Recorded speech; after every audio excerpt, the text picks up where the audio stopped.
मैंने आपको ये तो बात बता ही दी, लेकिन उसके साथ साथ दो एक और चीजें जो हमारी इंडस्ट्रियल लेबर में हुई, वो एक तो जो, क्योंकि वो हमारे वायदे में आता है कि बहुत ही खतरनाक तरीके से कॉन्ट्रैक्ट लेबर की स्थिति बढ़ी है।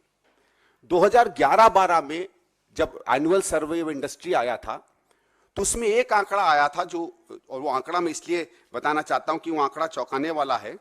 केवल 28% फैक्ट्रियां इस देश में थी जो कॉन्ट्रैक्ट लेबर लिया करती थी। 72% मतलब फैक्ट्रियां ऐसी थी जो पूरा सिर्फ परमानेंट एम्प्लॉयमेंट देती थी। सिर्फ 28% ऐसी थी जो कॉन्ट्रैक्ट लेबर को या दिहाड़ी वाले लेबर को एम्प्लॉय किया करती थी। पिछले साल जो एनुअल सर्वे ऑफ इंडस्ट्री का डेटा आया है, वो 28% बढ़ के आज 98% पर आ गया है। यानी समझ लीजिए जितनी फैक्ट्रियां हमारे यहां हैं, आप केवल दिहाड़ी पर मजदूर रखती हैं, और आप समझ सकते हैं कि दिहाड़ी पर जो मजदूर रखता है उसकी क्या हालत होगी।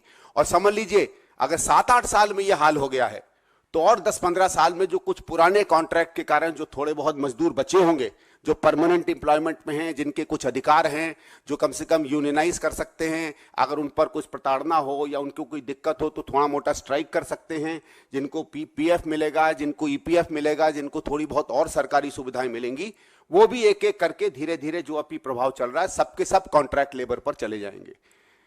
तो ये एक और बहुत खतरनाक स्थिति है। और इस कारण से हमारी पार्टी ने समझा कि श्रमिक न्याय के ऊपर जो 3 या 4 महत्वपूर्ण बातें, उस पर हम बात करें।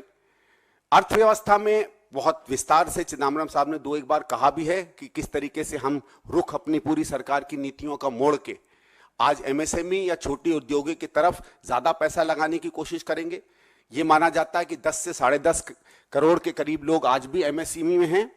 और जहां तक इंडस्ट्री में एम्प्लॉयमेंट की बात है, एक और का आंकड़ा मैं आपको बताता हूं जो आपको दिखाएगा कि किस तरीके से उद्योग के क्षेत्र में इन्होंने कम से कम रोजगार में प्रगति की है। जब 2014-15 में मनमोहन सिंह जी की सरकार हारी थी, तो ये अमूमन अंदाजा लगाया जाता था कि करीबन 6 करोड़ के लोग के करीब मैन्युफैक्चरिंग में एम्प्लॉयमेंट में है। 6 करोड़ का आंकड़ा था। आज वो आंकड़ा है 6 करोड़ 30 लाख। यानी आत्मनिर्भर भारत होने के बावजूद, मेक इन इंडिया होने के बावजूद, स्किल इंडिया होने के बावजूद, हर वर्ष केवल 2 से 3 लाख लोगों को मैन्युफैक्चरिंग में नौकरी मिल रही है, जबकि यह माना जाता है कि 70 से 75 से 80 लाख नई नौकरियों का हर वर्ष आवश्यकता है। और इसका उस कारण से भी दिक्कत हो रही है क्योंकि जब हमारी सरकार थी 8-10 साल, तो 75 लाख के करीब एवरेज पर एनम हम लोग नए रोजगार का सृजन करते थे।